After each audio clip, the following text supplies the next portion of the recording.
আসসালামু আলাইকুম ওয়া রাহমাতুল্লাহ। সম্মানিত উপস্থিতি, একটু কথা শুনে যান। আল্লাহ রাব্বুল আলামিন আমাদেরকে বলছেন, ওয়া মিম্মা রাযাকনাহুম ইউনফিকুন। পৃথিবীর মানুষেরা তোমরা শুনে নাও, আল্লাহ তাআলা আমাদেরকে জানিয়ে দিচ্ছেন, বলছেন যে তোমরা তোমাদের রিজিক থেকে দরিদ্রদের মাঝে বন্টন করো, বিলিয়ে দাও।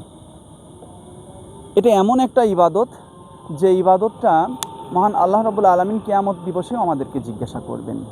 রাসূলুল্লাহ সাল্লাল্লাহু আলাইহি সাল্লাম বলছেন, কিয়ামতের দিন আল্লাহ তাআলা আহকামুল হাকিমিন হয়ে বলবেন, আমি ক্ষুধার্ত ছিলাম, তুমি আমাকে কি খানা দিয়েছিলে? বান্দা সেদিন বলবে, রব্বুল আলামিন, তুমি তো রিজিক দাতা, তুমি তো সমস্ত রিজিকের মালিক, তুমি কীভাবে ক্ষুধার্ত ছিলে গো রব?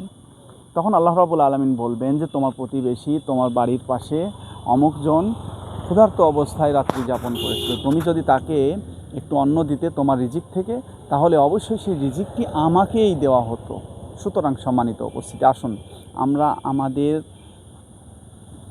কাছে যে রিজিকটুকু সঞ্চয় আছে, যে রিজিকটুকু আমাদের মাঝে আল্লাহ তাআলা দিয়েছেন, সেটুকু আমি আমার নিকটস্থ মানুষের মাঝে, দরিদ্র মানুষের মাঝে একটু বিলিয়ে দিই আল্লাহর সন্তুষ্টির জন্য, আল্লাহর সন্তুষ্টি হাসিলের জন্য। রব্বুল আলামিন আমাদের সকলকে রিজিক দানকারী, আমাদের নিজেদের থেকে রিজিক দানকারী হিসেবে আমাদের সকলকে কবুল করুন। আল্লাহুম্মা আমিন। ওয়া আখিরু দাওয়ানা আনিল হামদুলিল্লাহি রাব্বিল আলামিন। আসসালামু আলাইকুম ওয়া রাহমাতুল্লাহ।